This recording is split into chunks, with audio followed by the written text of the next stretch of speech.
It was the 1095th day of the boy's imprisonment in this world. Thoughts of escape never left him for a second, no matter what he did. For a long time he felt only suffering, disappointment and despair. But when life became completely unbearable, a man appeared who lit a flame of hope in him. The guy thrust the tip of his sword straight into the desert sand with a sharp movement. He swears that he will get this girl out of here safe and sound, regardless of what he has to face on the way to his goal. This guy is chosen by heaven. He is a genius with a difficult fate. While chasing the girl, he was unlucky enough to get struck by lightning. A diligent student, a master of kendo, with zero experience in love affairs and having never even played a single game. He is still just a child, a stranger to everyone. Due to unforeseen circumstances, he began his journey through the game in another world, where the natural conditions were nightmarish and the terrain was not reachable by any signal. This world is full of evil monsters and dangers. The only way to survive here is to continuously deal with monsters. With each passing moment, he must become stronger and stronger in order to achieve victory. He also needs to increase his experience points and increase his level more and more. In this world, he will constantly have to change weapons to more advanced ones in order to survive. In addition, he must unlock the secret mercenary system. Among them are such characters as a warrior, an assassin, or a support. At first, it may seem that the leveling system is quite simple, but this is only until the gods of murder stand in the way. For the first time, the boy felt such a piercing fear, as if his will had been completely suppressed. It's like a game of cat and mouse. It's as if God is preparing to deliver his final verdict. But there is one thing that is not clear. How is it that this guy always stumbles and yet gets back on his feet every time? And when he loses, for some reason he tries again? Nothing can stop him. And even when his life hangs by a thread, his will to fight does not weaken. This will activate the special blessing of the goddess Latona. Now, an additional 100 points are added to all of his attributes, such as strength, speed, damage, and endurance. What is it like to be a god? This guy's name is Chen Jil. At first glance, he is no different from his peers. In the eyes of other people, he is a diligent high school student. He was considered one of the most brilliant students, whose future, according to the teachers, was filled with brilliant prospects. There have never been any difficulties that he could not resolve. Until recently, everything changed when he fell in love with a troubled girl. Jill, do my homework for me. I'm going on a quest in the evening. She hands the guy her notebook. The guy is embarrassed to the point of a bright blush on his cheeks, and all he can do is quietly agree. You can hear the screams of an angry teacher, whose lesson is being interrupted by the children. Can I play this game with you too? Asks Jill. On the way out of the classroom, the girl agrees, because they just lack support. Come to the newbie village in the evening. My ID is Sweetheart. The girl winks. On this day, oddly enough, it started to rain, and now getting home will be much more difficult than usual. Jill hopes that no one will need to suddenly turn on any extra electrical appliances today, because he would really like to play without any glitches. The guy still manages to get home on time, and when he enters the house, he tells his mother that because of the weather, they were allowed to go home early today. Take a rest for now. Dinner will be ready soon. She answers him with a kind smile on her face. Can I order from delivery? Jill asks. Mom doesn't mind and promises to leave food outside his door. At this point, Gilu is already eager to start playing. His mother is a little worried about this because she wouldn't want her son to play too much without rest. The main thing is that he at least doesn't forget to eat. He must have already arranged to play with someone today, maybe even a girl, since he was in such a hurry, she thought. Gradually, the weather outside the window worsened more and more, thickening the colors of the sky, which, filling with lead, became increasingly gloomy and ominous. Not paying any attention to what was happening outside the window, the guy was already in his room and impatiently began to unpack the game. The VR game Cosmos is now the most popular among all his friends and acquaintances. All you need to play is one helmet. In fact, this is his first gaming experience, and Xiaomei, the girl he likes so much, is probably already a real expert in this. But it's not scary. Jill can definitely handle it. He's confident in his abilities. Several messages from Mei distract him from looking at the helmet. The girl is already in the game and is really waiting for him. Without wasting any time, the guy connects the game. He then pulls the helmet onto his head in anticipation. He laughs as he thinks that this will be their first date, albeit a rather unusual one. He closes his eyes and becomes completely immersed in the game. Gradually, a full connection occurs and the world around him changes. The space around it looks quite unusual. The sound of falling water droplets can be heard everywhere. Jill squints at the bright light and waves her hand away from the unexpected splashes. Thank you for your purchase. Welcome to Cosmos. A sign with a bright inscription appears. This looks pretty cool, Jill thinks. Cosmos is a survival game, and here you will experience the stories of myths of all countries, says a mechanical voice, sounding, it would seem, from everywhere at once. In this world, dangers will lurk on all sides. Here, you will find treasures and encounter wonders. Choose your class and begin the adventure. May mentioned a support, so Jill decides to go with that option. This time, he will choose a healer. For purchasing the game, you will receive the following free clothing, the voice continues. The guy decides that he needs something far from ordinary for their unusual first date. So he's going to wear something a little more formal. The young man chooses a strict black classic suit, and after a few seconds, his look is ready. Jill is pleased with his new appearance. Now all he has to do is wait for the game to fully load. At this time in the real world, not everything is going so well. A red alert has been declared in the city, and all residents are asked to turn off electrical appliances to avoid an accident. One of the most powerful lightning bolts suddenly hits the house of an unsuspecting Gil and his mother. The guy didn't hear the warnings because he was already in the game and was too engrossed in it. So he calmly continued to spend time in virtual reality, not noticing the danger. He is oblivious to everything around him, completely caught up in the anticipation of his first date with May. What is happening is all the more unexpected for him. Lightning approaches him suddenly and without warning. The guy doesn't even have time to understand anything. The entire room is illuminated by a bright flash of light. Gil is thrown several meters above the bed and hangs in the air, held by an electric current. Light from a lightning strike shines through the windows of his house onto the street. Lightning continues to flash almost continuously one after another. Something strange is happening in Gil's room. And in the place where he was just lying, only his helmet is lying alone. At this time, his mother comes in to find out if he has turned off all the equipment. Where did he go? She wonders. She doesn't know that Gil has just received a new mission. Meanwhile, in the virtual world, monsters are getting closer and closer to the defenseless May. Her clothes are torn and dirty, and her broken sword lies next to her on the ground as a useless piece of metal. "Someone save me!" The girl screams desperately. The monsters freeze for a second nearby, blinded by some sudden flash of light from afar. Help is near. Jill resolutely approaches the girl with the clear intention of saving her. He burns monsters with just one fiery glance. May looks around in disbelief, not immediately realizing that she is saved. "Sorry I was late, but you have nothing to fear now," Gil says quietly, leaning over to the girl and helping her up. "You are my hero," she whispers gratefully. The guy leans lower, closing his eyes, and their lips reach towards each other. "Don't rush," he mutters discontentedly. "My face is already covered in drool," the guy says, and opens his eyes to immediately see a lizard sitting on him. Everything that happened turns out to be just a dream, and he opens his eyes in shock. "May!" the boy shouts, standing up abruptly and throwing off the nasty lizard. The lizard runs away, and Jill is left sitting there, confused, trying to figure out what the hell that was. The game has an amazing sense of immersion, he thinks. It's like electricity runs through your body, but it's a pretty pleasant feeling. Jill stands up to take a closer look at the area around her. Apparently, it is already in the game itself. Everything here is very realistic, even the feeling of unbearable heat under the scorching sun in the desert. The first time he was supposed to be loaded into the newbie village, but for some reason, there was not a soul there, and it didn't look like a village at all. The guy decides to write to May and ask where he should go next. He types the girl's ID into the search bar and waits patiently, shielding his eyes from the sun with his hand. "Player not found," message appears on the game board.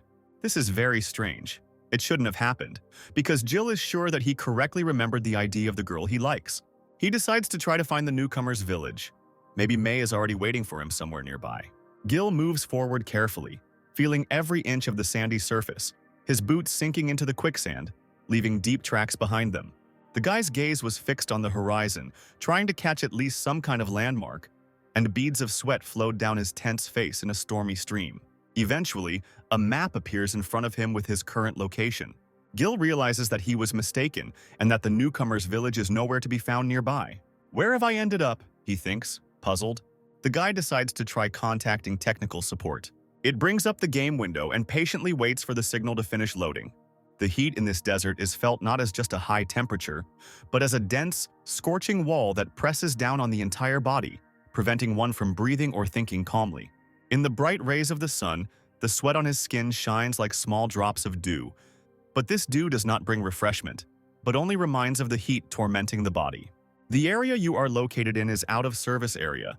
A new message in the game window reads, "Even customer service is out of reach in this forgotten place," Jill realizes. On a hot day, according to statistics, about 900 milliliters of sweat are released every hour. This means that fainting and dehydration are only a matter of time.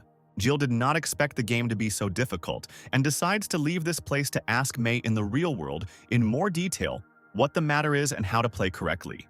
But a warning about unauthorized exit appears in the game table. Jill can't believe her eyes. The guy freezes, staring at one point. Is this a joke? He thinks and tries to press the exit button again. Extremely irritated, he nervously pokes the button a few more times, frowning. But all his attempts to leave the game lead to nothing. What other unauthorized exit? The guy gets more and more angry, not ceasing to aggressively press the button. Am I really locked in here? The message about unauthorized exit changes to one new task received, which shocks the guy even more. It is unclear what awaits him, but it is clear that he must survive no matter what. But he just wanted to play with the girl he liked, so why did they lock him here? In impotent rage, he slams his fist into the sand, raising a cloud of dust and heat behind him. The guy had already tried everything possible, but he still couldn't get out. Will he stay here forever? Time crawls too slowly and painfully, and after 8 hours spent in the game, his faith in his own strength has completely dried up. But he was almost able to get used to the idea that he would never get out of here. This world is too similar to the real one, and the heat and thirst make me feel sick, and my head is spinning. If he couldn't think of anything, he might as well die. And that wasn't inspiring at all, so he simply had to go in search of water. Jill bends down, picking up a previously inconspicuous small gray stone. Once upon a time, his grandfather watched a survival show, and it mentioned one very useful property of these stones, which are called slate. Such stones can often be found near a water source. This means that we can conclude that water is found where there is a lot of shale. Jill moves forward resolutely, trying to ignore the mercilessly blazing sun. He continues to move stubbornly, but if the guy could turn around, he would see a grinning wolf's face a few meters behind him. From under the sharp fangs of the beast, viscous saliva oozed and stretched downwards, leaving dirty, sparkling traces on the sand. The unsuspecting guy stubbornly moves towards his goal, finally reaching some cave. He hopes his guess about shale is correct. In the absolute silence of the cave, the sound of falling drops of water can be clearly heard. Exhausted from the long journey, Jill immediately notices the reflections of water in the depths of the cave. Thirst has already become despair, which penetrates every thought, depriving one of hope and making one forget about everything except water. Due to the dryness, his lips were constrained, and every movement of them caused pain and discomfort from the resulting dry cracks. With the last of his strength, the guy rushed into the depths of the cave, barely noticing a full well of water there. With trembling hands, he reaches for the life-saving liquid. Jill quickly and greedily dives face first into the well to finally quench her insane thirst. He, like a starving animal, bent over the well, greedily sucking in the water as if trying to drink every drop. It's nice to feel alive again, the boy thinks. Meanwhile, the wolf, at first slowly and cautiously, then faster and more decisively, approached the entrance to the cave. He did not run, but rather crept up, and his paws, covered with thick fur, stepped silently on the sand. Having quenched his thirst, the boy carelessly sprawled out on the cool floor of the cave, giving himself a little respite and time to think. He solved the water issue. Now he needs to figure out how to get out of here. The guy decides to look for something in the menu of this strange game again. He is sure that there must be at least some kind of clue in this desert. Jill opens the game map again, beginning to carefully examine every inch of it. But this map only shows the area he has already explored, which means it won't be easy for him at all. Just in case, he should carefully study all available system data. To his sincere regret, Gil realizes that his game stats are too low. He has no damage, no special abilities, and in case of danger, he will have to rely only on the speed of his own legs. The guy decides to see what kind of equipment he has here. The system offers him to receive a starter kit, and he agrees. It seems a little strange to him that a support is supposed to have a sword, but it can't help but please him. A weapon for safety will definitely come in handy. Gradually, confidence appears in the guy's eyes.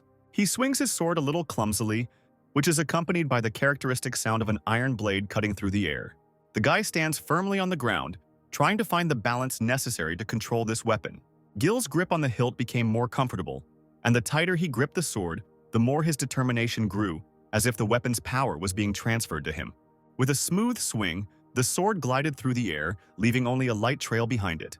With each swing, the sword became heavier, as if the weight of the earth was concentrated in its blade. The boy moved slowly and carefully through the cave, getting used to the feeling of the weapon in his hands. His movements with the sword became smooth and swift. The sword is much stronger than a real weapon, he thought at some point. Now Gil knew that there were a lot of visualizations in the game, since even the wear level of the weapon was displayed right in front of his eyes. The silence of the cave is interrupted by the loud rumbling of his stomach. While there are no clues yet, the guy decides to go in search of food. Otherwise, he won't last long here. A vague sound from the depths of the cave interrupts his thoughts. He turns around and takes in the surrounding area with a tense gaze. Jill decides to go a little further and see what is there. The cave turns out to be more spacious than it seemed at first glance. He's already dealt with his thirst. Now he can look around. The guy's attention is drawn to a white bone lying on the floor of the cave. Slowly, he looks up and can't believe his eyes. Right in front of him lies a huge pile of animal bones. He doesn't understand where she could have come from. The boy bends down, cautiously picking up one of the bones. The marks of someone's huge and sharp teeth are clearly visible on it. He had recently seen something like this in one of the books. Things are bad, Jill realizes. We can't stay here any longer, it's becoming too dangerous. Before he could finish this thought, he heard the sound of paws hitting the ground of the cave as a monster ran straight towards him. The wolf pounces on the guy in seconds, viciously snapping its sharp-toothed jaw right in front of his face. Gil's eyes widen in fear and his breathing becomes labored. However, despite the speed of the wolf's attack, he manages to duck at the last second and avoid a fatal bite. He is forced to somersault in the air to avoid the furious attack and save his life. In front of him stands a level 5 desert wolf. Its advantage is durability, and it can reach speeds of up to 15 kilometers per hour. In addition, when pursuing prey, the animal can reach speeds of up to 65 kilometers per hour. Jill sees that their difference is a whole 3 levels, which means too high a chance of defeat and 200% damage for him. So there really are monsters in this game, he thinks. This wolf is much faster than Jill. The guy understands that there is no point in running anymore. This means he has no choice but to fight this monster. The young man resolutely draws his sword from the sheath hanging on his belt. If he loses to this creature, then only a painful death awaits him and nothing more. In the guy's eyes, you can see a grim determination to fight to the very end, no matter what it costs him. In his first year of high school, Gil served as the head of the kendo club. His diligence and natural talent for fencing, as well as strict discipline, made him a recognized leader. The goal of each new workout was to achieve perfection. Every movement had to be precise, and every action had to be verified down to the last detail. Kendo training was like a dance, where every movement was part of a coordinated and rhythmic action. Gil became the youngest 6th Dan master in his country. The reason for such diligence in studying martial arts was quite simple. In her youth, Gil's mother was an avid fan of the sport. Even then, she was obsessed with Kimura, a very popular kendo star. That is why the boy began to practice this martial art from early childhood. When he first started studying, it seemed to him that it would be enough to just wear nice clothes and fight pompously. But as he delved into the training a little, he realized that the movements were not simple at all. And standing opposite an opponent dressed in uniform, it turns out that your heart is pounding wildly and your breathing is out of order. A veil of horror envelops you in a dense cocoon that is impossible to break through. At such moments, even the body can hardly be forced to move. And it is precisely this weakness that is the source of the horror that the boy experiences. The only way to get rid of this weakness is continuous training. Only constant work on yourself and overcoming laziness will help. And so it happened that the guy spent all his free time in the dojo, which had no air conditioning, rehearsing every move many times. Constantly losing, receiving serious injuries, practicing and making swing after swing, he continuously moved towards his goal. The training was like meditation, where the mind and body merged into one, and the spirit became stronger and stronger with each passing moment. Every training session was a battle with myself, with my weaknesses and insecurities. This continued until Gil became the youngest master with a 6th Dan. These trainings brought him a lot of benefits. After all, in a world where the law of the jungle reigns, it is impossible to predict how terrifying your next opponent will be. The boy gripped the hilt of the sword more tightly, waiting for the right moment to attack. It's time, he understood. Gil is sure that this wolf's main mistake will be underestimating his opponent. For this reason, he is shocked to the core when he realizes that his attack was completely useless. The guy can't believe his eyes. Not a single blow from his sword deals any damage to this monster. He tries to attack again, but all his attempts are unsuccessful. The wolf's next blow was so strong that the guy was thrown straight into the wall and he was unable to stay on his feet. The blow pierced his entire body, pain spreading from the point of impact throughout his entire body, knocking out his breath and depriving him of strength. The boy's eyes were full of determination. His movements were fast, precise, and full of indomitable strength. The game's faceless voice reminds us that the desert wolf has extremely powerful armor, and its only weak spot is its belly. Jill realizes that there is no point in hitting anywhere other than the beast's belly. The weak point is clear, but he is too fast, and every time he tries to bite you to death. The fight continued, each of them looking for any weak spot in the other's defense. Gil is just defending himself, and the wolf is gradually pushing him towards the wall. Every moment he gets closer and closer. If this continues, sooner or later the guy will lose. Gil felt the fatigue building in his muscles, but the adrenaline gave him a little more strength to fight. Is he really going to die in this cave? The health reserve is at the limit, and treatment is needed. The inscription appears in the air again. Gil finally figured out how to get to the belly of this elusive beast. At this time, the wolf, with anticipation, slides its claws along the stone floor of the cave, thereby producing unpleasant and ear-splitting sounds. If the guy's plan works, he will finally be able to finish off this creature. With these thoughts, Jill rushes into the attack with the last of her strength. Several bright red drops of blood fall onto the cave floor. Blood runs down the shirt of the boy who allowed the wolf to sink its fangs into his shoulder. In this way, Gil distracted the monster in order to find the right moment for his strike. The blade of the sword quickly slides across the animal's belly and rips through its body. An expression of grim satisfaction freezes on the guy's face. Finally, everything worked out and the victory was his. The plan to intentionally let him bite me to lower my guard clearly worked. A sign appears in front of the guy, stating that the desert wolf has been killed and 6,000 experience points have been received, and that level 5 has been reached and 25 skill points are available. After reading, the inscription disappears, and the guy is enveloped in a bright cocoon of light.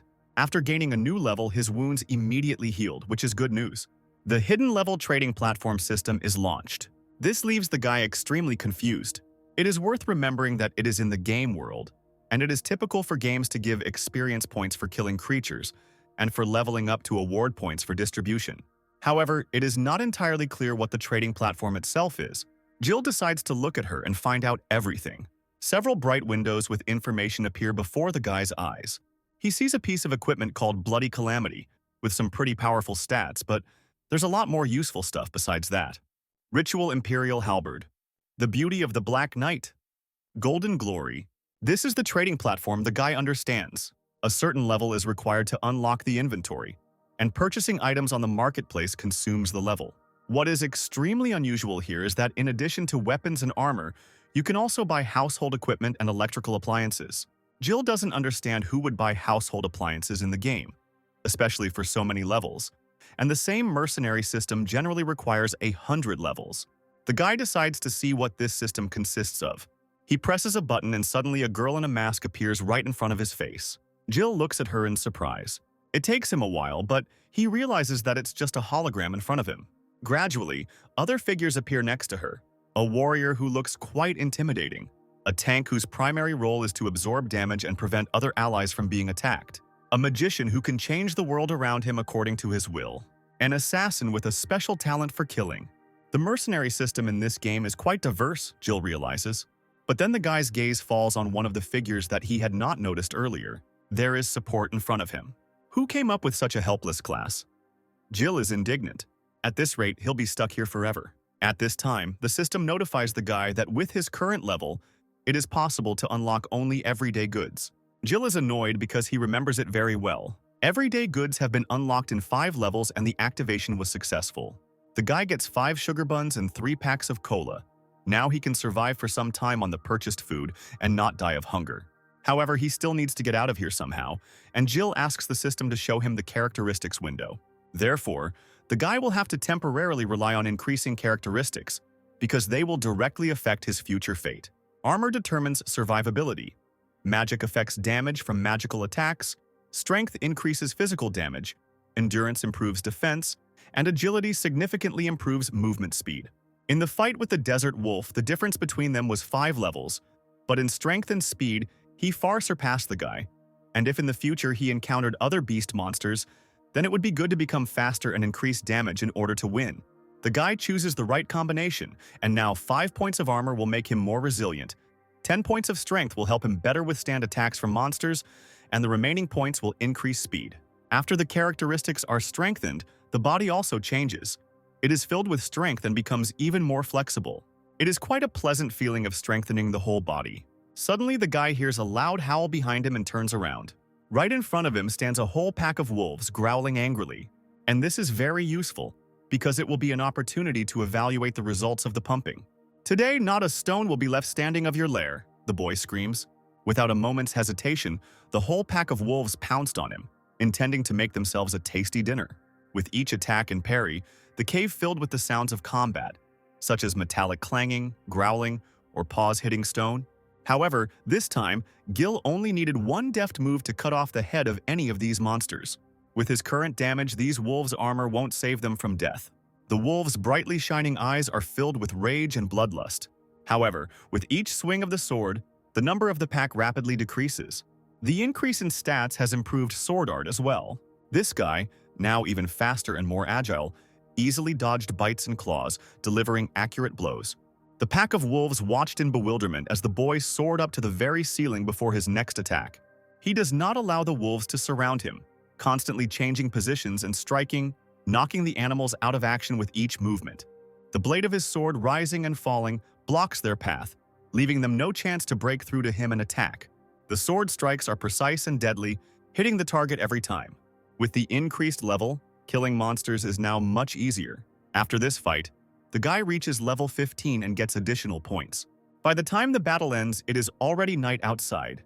The guy decides that while it's cool outside, he can try to look for a way out of here.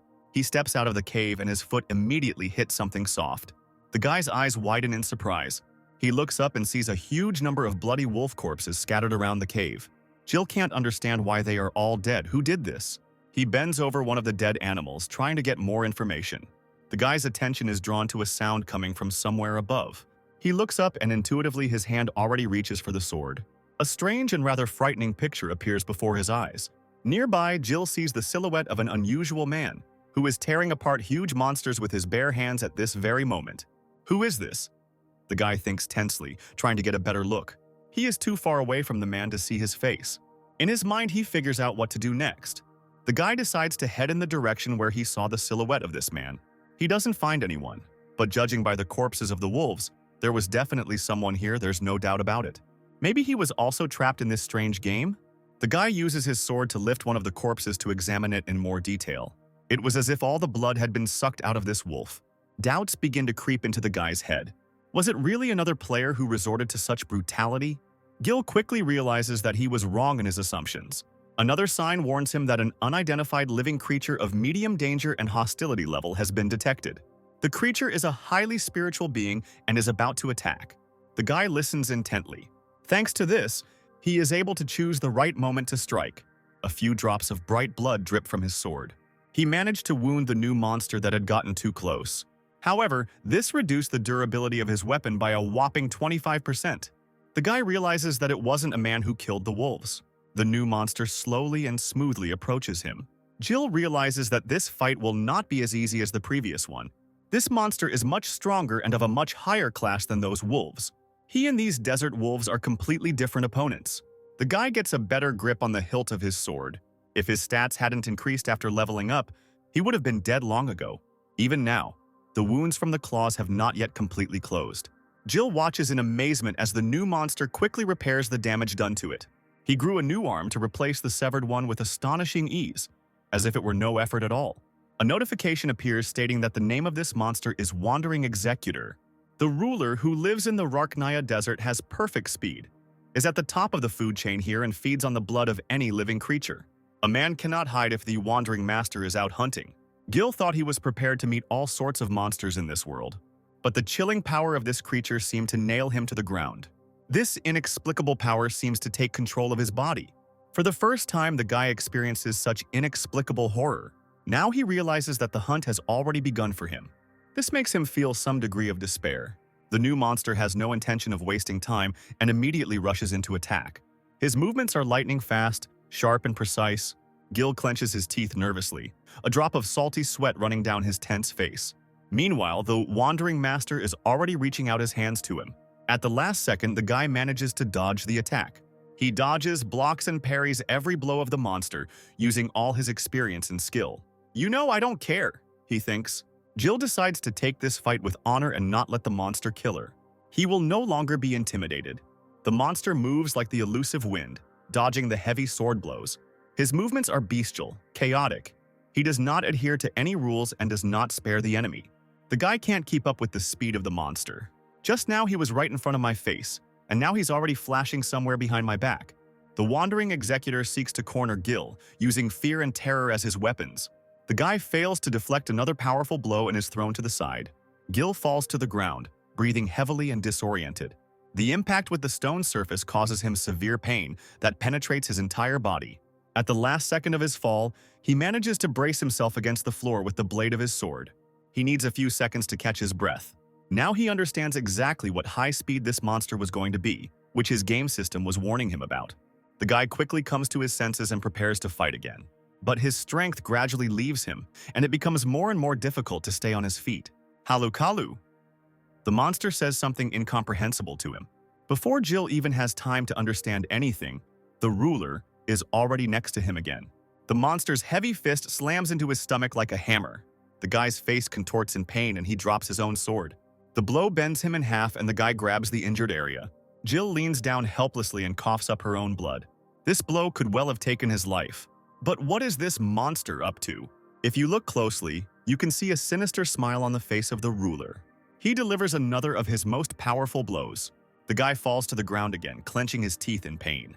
Halu Kalu. The monster repeats again and hands the guy his sword. Why is he doing this? Jill wonders.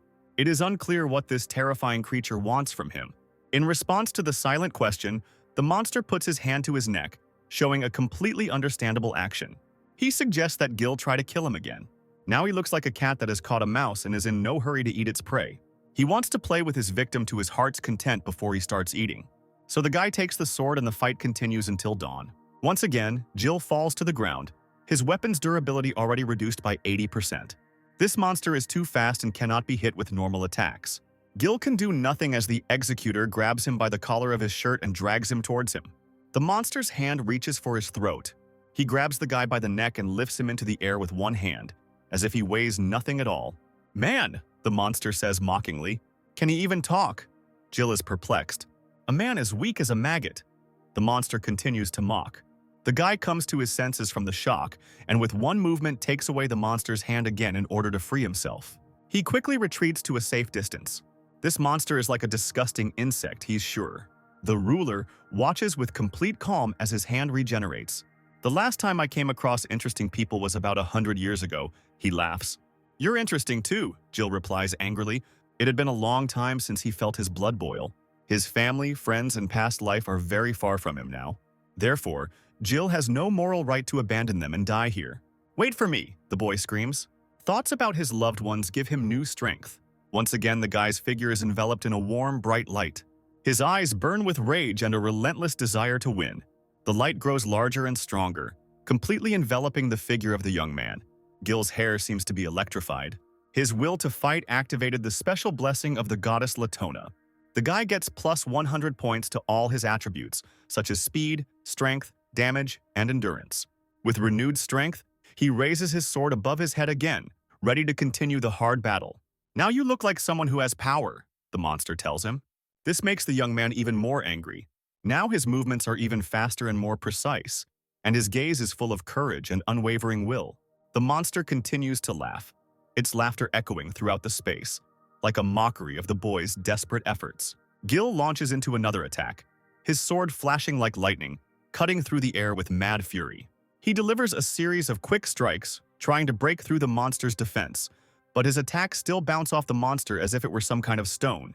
This causes his sword to finally break, disintegrating into a pile of small, useless pieces.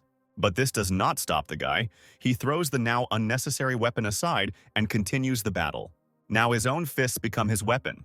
He attacks the monster with incredible fury, delivering quick and precise blows to the body trying to find vulnerable spots. He intends to change this monster's established ideas about people. The battle becomes even more intense and fierce, with huge amounts of dust from the desert sands flying into the air. The dust slowly settles, creating a thick haze through which the sun's rays barely penetrate, and the guy's gaze cannot find the monster in the place where he stood a second ago. Jill, breathing heavily, looks around, trying to catch even the slightest sign of the monster's presence. Suddenly, he feels a light breeze behind his back, and instinct screams at him about danger. The guy turns around sharply, but does it too late. The monster appears out of nowhere, its clawed paws raised to strike and hit the target. "Man, weak little maggot!" The ruler mocks again. The boy falls to his knees next to him, exhausted, unable to get up. "Can't I defeat him?" he thinks desperately. With a loud laugh, the monster soars into the air right above his head. A bluish glow of his power begins to gather in the palm of the ruler. The creature's appearance is transformed, becoming even more creepy and frightening. "Farewell, man," he says, looking down at the boy. Gil can only watch helplessly as the monster gathers its strength for the final blow. At this moment, the guy is pierced by a feeling of helplessness and the understanding that all his efforts were in vain. He froze, unable to move, realizing that this was the final, fatal blow. The executor waves his hand, and a deadly wave of energy bursts out of his palm, striking right where the guy is. He is thrown into the air by the shock wave, spraying drops of his blood everywhere.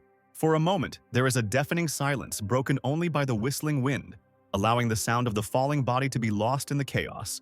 Am I going to die? That's the last thing Jill thinks before she passes out. The player is dead, the news sign reads.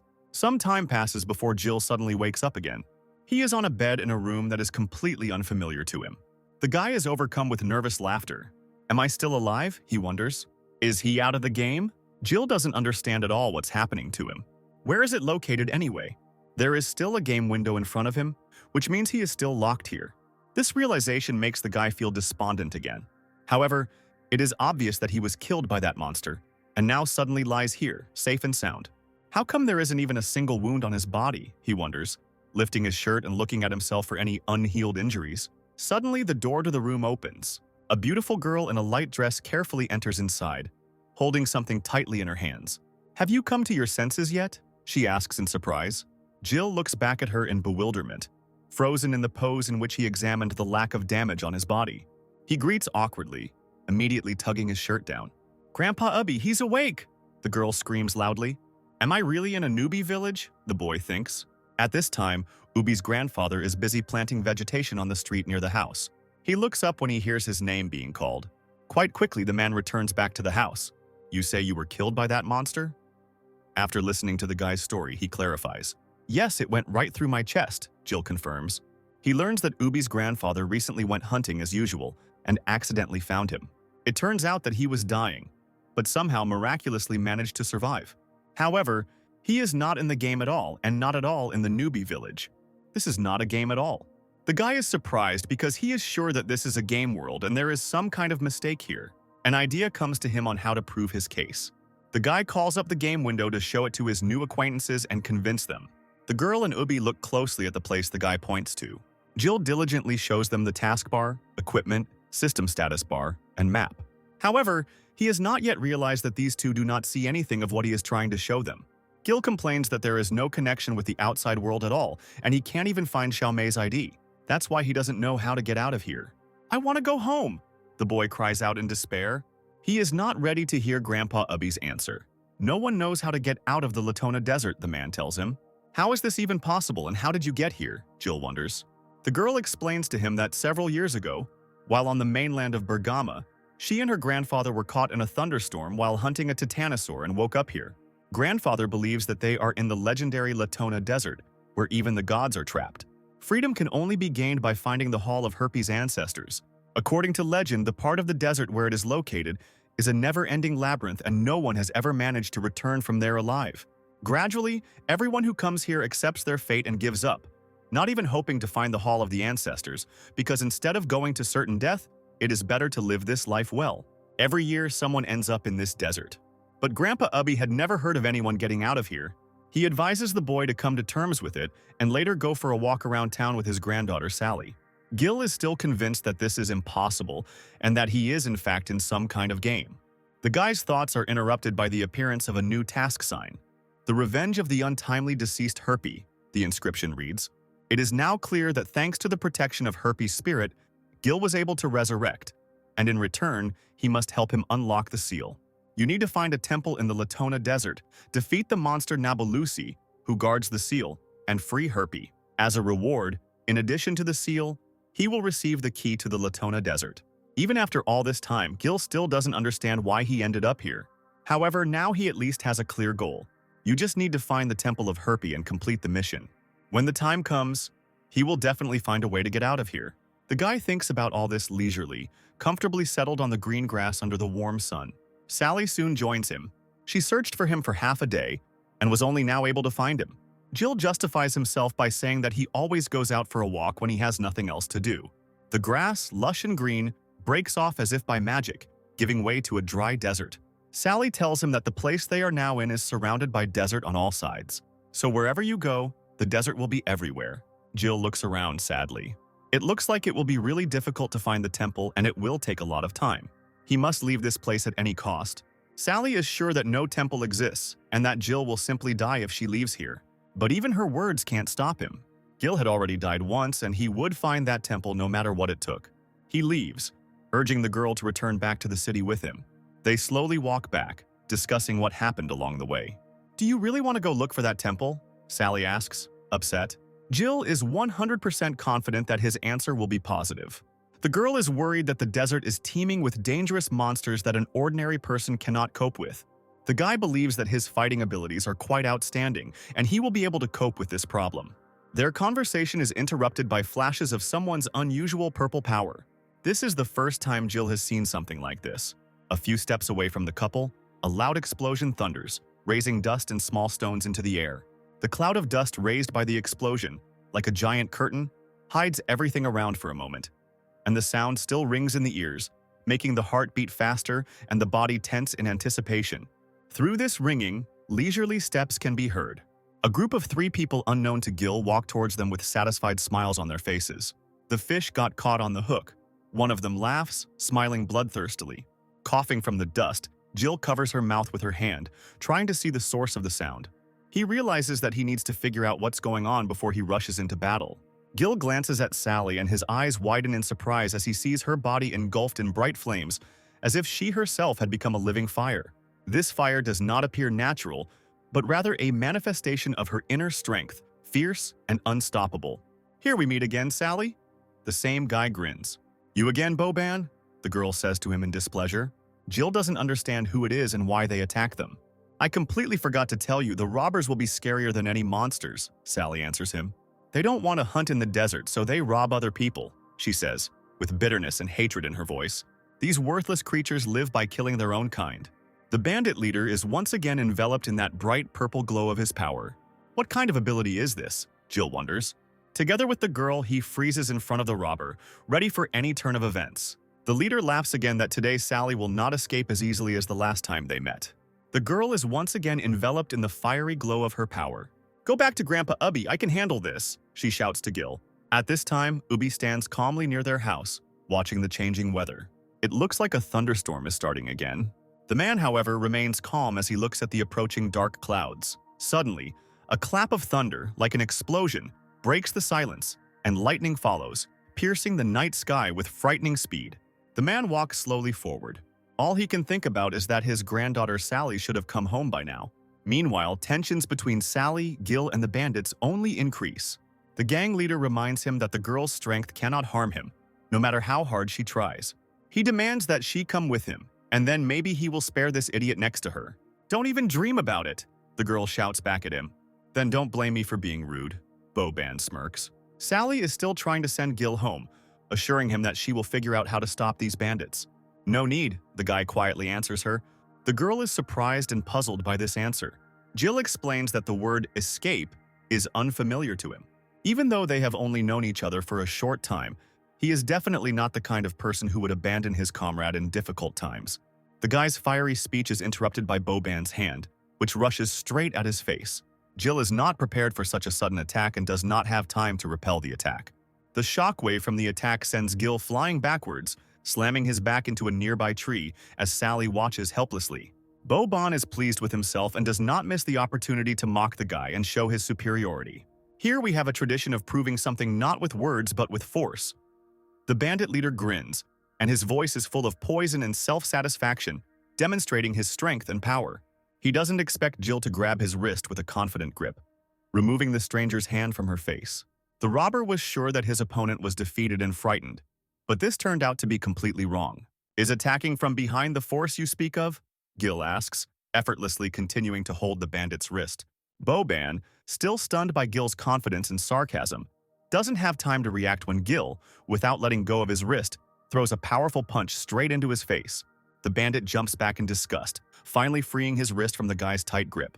Finding himself in relative safety, Boban clutches his injured arm in frustration. "This guy dislocated my wrist," he realizes with amazement. Jill thinks that this robber is too fast, because even despite the increased agility points, he was unable to notice the attack in time and react correctly. Sally looks at Gil with concern, but at the same time she tries to focus on Boban's actions. "What do you want?" she asks with indignation in her voice. "I have told you many times to become my girl." The robber answers her. He just can't understand that this is impossible. "Is he so mad because he wants you to be his girlfriend?" Jill asks a blushing Sally, to which she sheepishly agrees. This scene makes Boban decide that Gil is her boyfriend, and this thought makes him furious. Sally replies that Jill is just her friend, but no one believes her. "What a pathetic excuse," Boban sighs. He demands that Gil come to him and fight man-to-man. If the guy manages to defeat him, then Boban will leave the girl alone. Another sign in front of Gil's eyes notifies that a new quest is available, which consists of defeating the Shadow Swordsman, and as a reward he will receive the ability Shadow Madness. In addition to the ability, the reward will also be the lost map of the Latona Desert. The guy understands that if he can win and get the card, then there will be a real chance to get out of here. So he accepts the challenge with confidence. Boban is pleased with this answer. There is not just mockery in his voice, but also anticipation, as if he is already confident of his victory. At this time, his henchmen are watching the development of events with interest, confident that it is all about jealousy. Sally doubts that Gil will be able to defeat the most powerful shadow swordsman in this city. "Is this swordsman that strong?" the boy asks. The girl replies that every swordsman who uses the power of darkness has an advantage in speed. Moreover, the power of his attacks is simply stunning, and the blade, shrouded in shadows, has enormous destructive power. Gil is not afraid of this fight or death because he has already died once. He is confident in his abilities. The guy is not going to die in this fight, but to win and get out of here. He still can't understand how his perfectly ordinary life turned into this. He reassures himself that he just needs to win this fight, and then he will get the card and leave this hated place. However, he never manages to land a blow because the Shadow Swordsman keeps slipping away at the last second. Boban, as if dissolving into thin air, instantly appears in another place, barely managing to concentrate the force in the blow. His next attack misses again, leaving only the quiet sound of a foot hitting empty air. The Shadow Swordsman, like a creature from a nightmare, moves with incredible speed and grace. His movements seem lightning fast and unpredictable, as if he could teleport.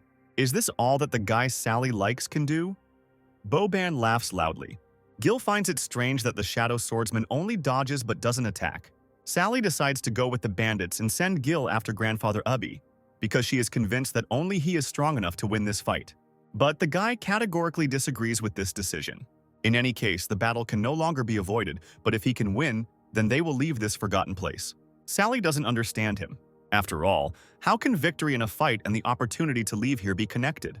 At this time, the guy thinks that from the very beginning of the game, everything that happened was devoid of any connection or logic.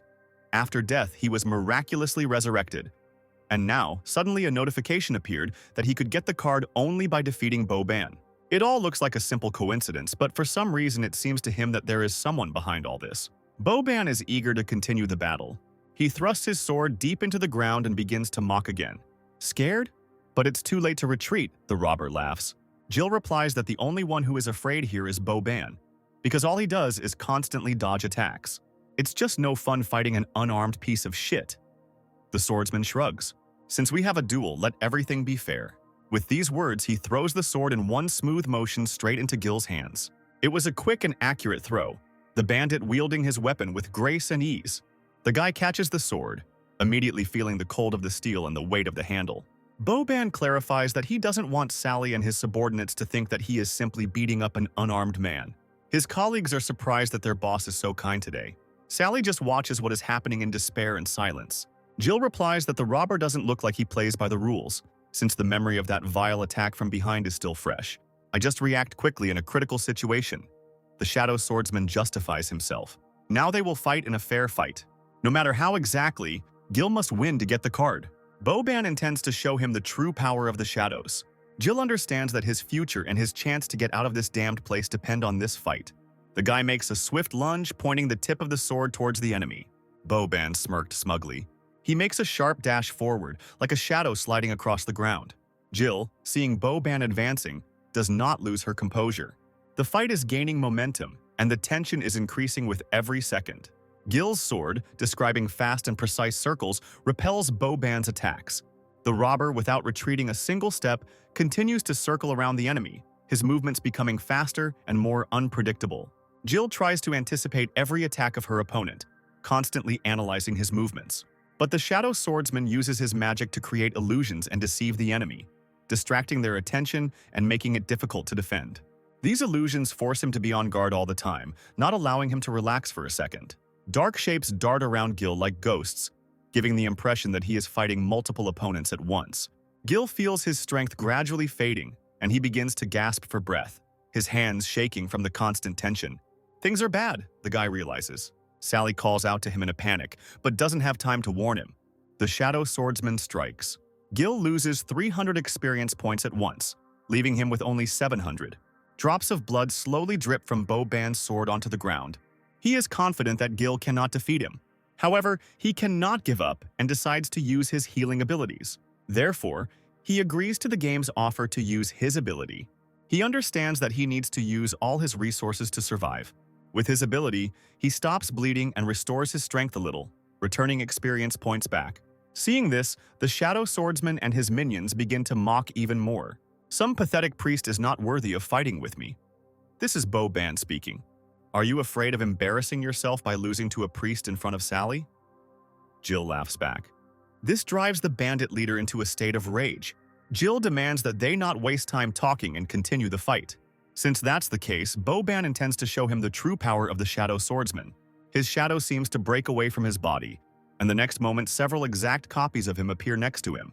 Gil, amazed by this sight, is momentarily speechless. Boban's doubles surround the boy from all sides. Like a pack of hungry wolves, they move smoothly and silently, their swords glittering in the dim light, and they, like puppets, await their master's orders. Jill tries to comprehend what is happening and understand how the Shadow Swordsman's attacks are happening now. It won't be so easy to defeat him now. It makes me sick that I took pity on you when I found out you were a priest, Boban says with hatred. But you wanted to know what my true strength was, and since that was the case, I will let you see the famous attack of the Shadow Swordsman that cannot be reflected before I die. So let's fight, Jill answers without a trace of doubt. He is the first to rush in to attack. The Shadow Swordsman thinks the guy is too cocky. He allows his doubles to play a little with the opponent. One of them, as if obeying an invisible order, quickly advances towards Gil. The guy stands confidently on his feet, preparing to do everything possible to deflect the blow. He feels that if he loses concentration for even a second, he could get seriously injured. The guy prepares his sword, trying to anticipate the direction of the attack and grips the hilt tighter. The double, seeing his readiness, decides not to waste time and rushes at Gil with wild fury. The guy, armed with patience and determination, blocks the blow, and his sword, meeting the blade of the double, makes a loud, nasty screech. The doppelganger attacks again, but this time his attacks become even faster and more unpredictable, as if he is trying to confuse Gil, to make him make a mistake. All that remains for the guy is to try to reflect the powerful blows of the Shadow One. Realizing that a direct attack will not produce results now, he decides to go into deep defense, focusing on blocking the double's attacks. He understands that he needs to stand firm, wait for the moment, and find a weakness in his defense. However, this double is too strong and it is difficult for the guy to repel even his blows alone. But there are still two of them. The guy almost misses a blow from one of the doubles who suddenly appeared behind him. Boban is sure that it was only by a miracle that Gil was able to avoid his attack and that he will not be so lucky again.